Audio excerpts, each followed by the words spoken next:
Okay, so today I have an HVAC controller out of a 97 Corvette. So here is your model number on here, so that way you can correspond to your own. And what we're doing today is fixing the screen on this. Now, yeah, this thing's kind of sitting funny. That's just because it's taken apart. It's not actually busted or anything. I just have the back panel off of it already.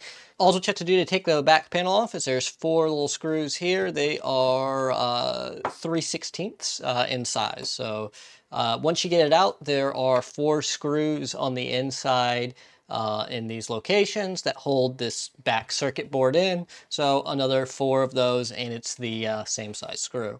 Once you get it out, it'll look something like this. You have this big old Texas Instruments chip here.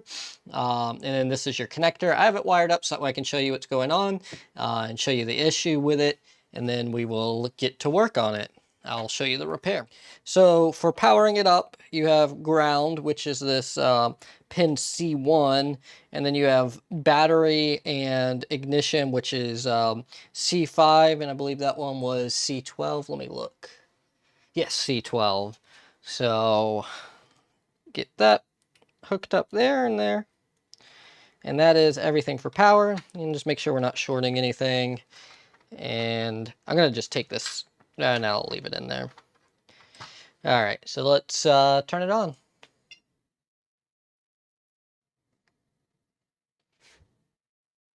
And so as you can see, the screen is not lighting up. Let's go ahead and just push down on some of these resistors, and oh, there we go. We can see the screen now. So same kind of common problem that you have with these VFDs in the 03 to 07 instrument clusters, where you just get cracked solder joints that make the screens not work. So we're going to reflow all of these resistors here and fix the screen. So let's get to work on that. This is an easy repair that anyone can do themselves. So this board really doesn't have to come out to do that portion of it, but we're going to take it out and do the bulbs. I'll show how to do one bulb, but I'm not going to show the whole thing because there's like 14 bulbs in this thing. It's a lot of bulbs for such a small board, so we'll take care of that. Okay, so for anybody that's doing this themselves, it's your first time really working on a circuit board, there's a couple of things you're going to need. You're going to need some flux. This is some cheap Chinese flux that you can get.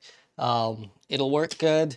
You can also use one of these kind of things, which are also cheap for your do-it-yourselfers. This is like a rosin-based flux there. And then you can also use high quality flux like Chip Quick. This one is my preferred flux that I use. Somebody sent me this to try it out, and I'm just finishing off the tube of it. It does work good. I don't have any complaints about it. I just wouldn't trust the no clean factor on that. You definitely would be cleaning that off. So yeah, so you need flux, and then you need some sort of adjustable soldering iron. I really don't recommend doing a repair like this with one of the Weller non-adjustable soldering irons. Plus, for the same price, you can get one of these little T12 stations as you can one of those Wellers. So definitely, these are worth buying. You can get it for, you know, less than $100 and get you your soldering station that's actually adjustable so you can set it to the right temperature. If you're working with leaded solder, you can, you know, work at about 340 Celsius should be more than enough. It's actually pretty high temperature for leaded solder, but you got the lead-free stuff on here that you're working with, so you got to get the, you know, you're mixing the two alloys together. So let's go ahead and get the flux down on here. And these are some monster size resistors here. Another thing to think about if you're doing this yourself is make sure you have like a fan or something blowing the fumes away from you. So I'm going to go ahead and turn on my fume extractor.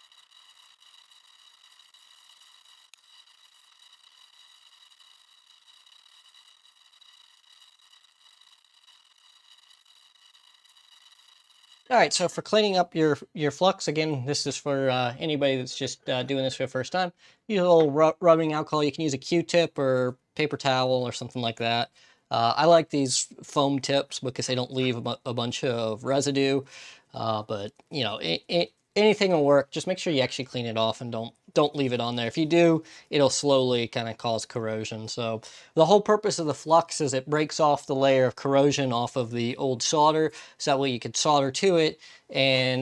But that corrosion's important over time to protect it from, you know, further degrading. So if you keep it constantly exposed to the air, if you're constantly breaking down the corrosion, it's going to eat away at it because it's still corroding and then it's just breaking it down.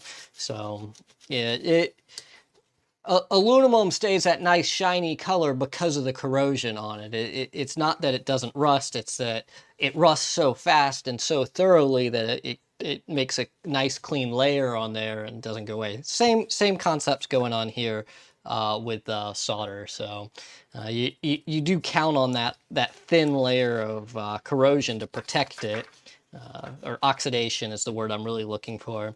So that oxidation protects it, which is what the flux breaks down. The flux breaks down that oxidation, so that way you can solder to it. It makes the solder flow better. So yeah, just something to think about is you want to clean it off. You don't have to get it absolutely perfect. There can still be like tiny bits of residue with the no clean flux, but it's still best to get as much as you possibly can off the board.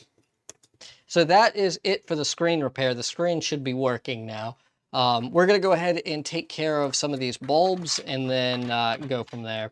So you have these connectors here. Just kind of push the wire back down through the hole and do the same thing there for this one. And then this will come up. And see, there you go. You have these connectors on here. So these don't actually come off. They are hard soldered to the board. These are just board-to-board connectors here. They don't come off. And then so you have this guy. You just pop that right off there. Be careful dumping this thing over because these do just come out. So you might want to take a photo of the front end or something so you don't lose track of those. But yeah, these don't come unplugged, unfortunately. I would much prefer to unplug them and work with it that way than like this. Now this one does unplug, so you can just unplug that right there. Sorry, y'all couldn't see that. This board does unplug, so I'm going to unplug it and move it out of the way just to give me my best chance of success on this. So we're going to replace all of these bulbs.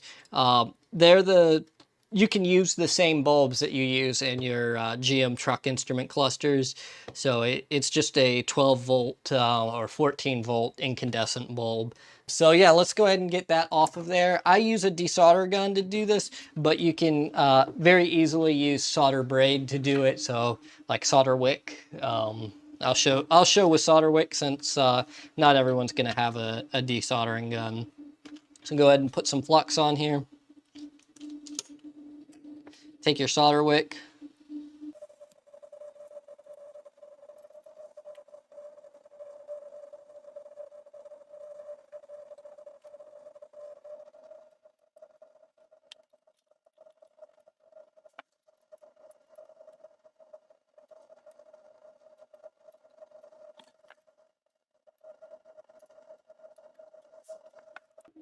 And there you go. So that gets it out. We have a little bit of residual solder right here.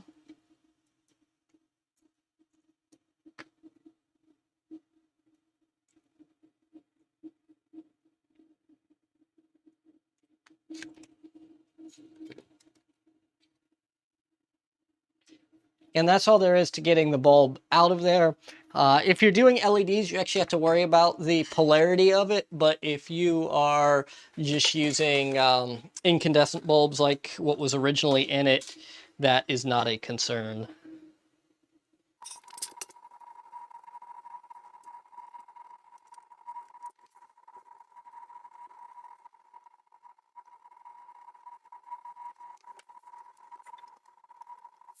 And that's all there is to replacing the bulbs on here is, just desolder it, put your new bulb on, take your old bulb off, put your new bulb on, and repeat 14 times. I do recommend taking them all off first and then putting them all on so you don't accidentally take the old ones off. Now, these ones I'm using are slightly bigger than the original ones. because this is actually a T2 size bulb, and the original ones are T1s, or this is T1 and 3/4. I can't remember. This is not a T1, and I know this is a T1. So slightly larger bulb that I'm putting on there, but it won't cause any issues.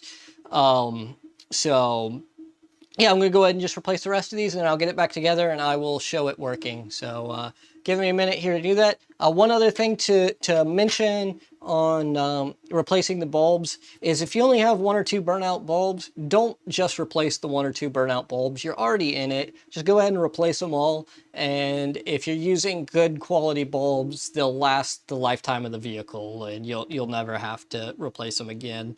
If you use some low quality Chinese bulbs that you got off of eBay or Amazon, you may be back in it next year. So keep that in mind too. Make sure you're using reputable bulbs. A good source for reputable bulbs would be Mauser, DigiKey, Arrow, those sources.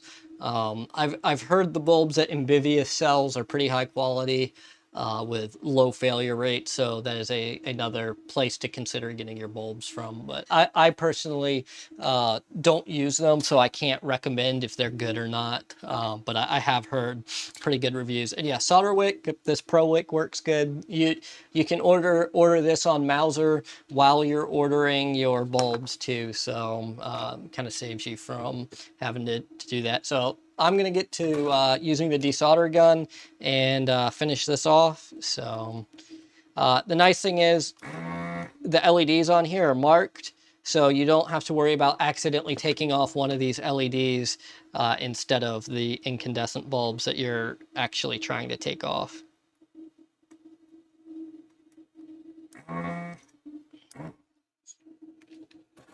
So I'm going to finish doing that, and then I'll put it back together. All right, so let's start putting this thing back together. I replaced all the bulbs. One thing I want to point out, I just noticed it while I was starting to put this thing back together.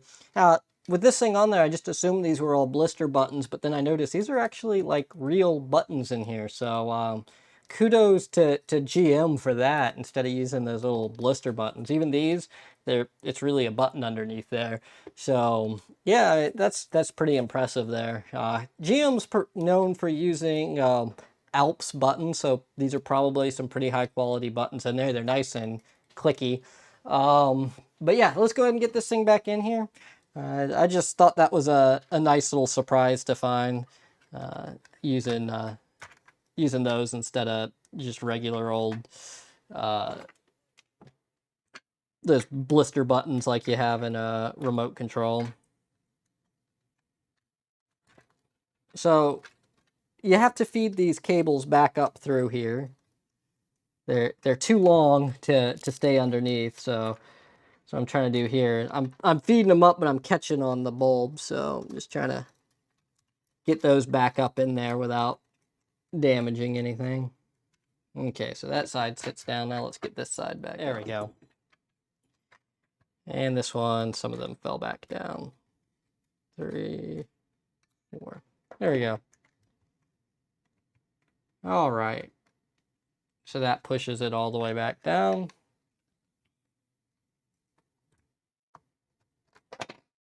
Just making sure none of these bulbs are catching. Try to push down and feel if I feel any of them stuck. None of those are stuck. So now we need to put this back in its housing, and then we can plug the connector back in. No, the connector goes first, sorry.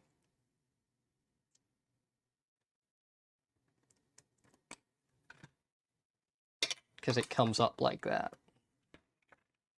So the next difficult part is lining up all these pins back into the connector here. I'm off by one. All right, let's see here. Might be easier to kind of look through the little holes. There we go. Once you get them all lined up, it'll push right in.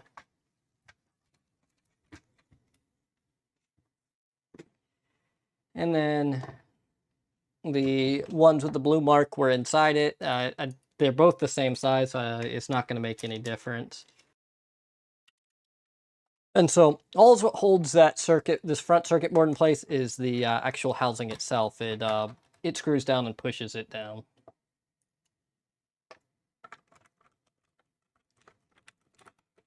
So that's why before we screw it down, check to make sure none of the bulbs are pinned against the body, or else you're just going to crush those bulbs and they're going to crack. There we go. And turn that on. See? Now you can see the screen works perfectly. So nice and bright this time.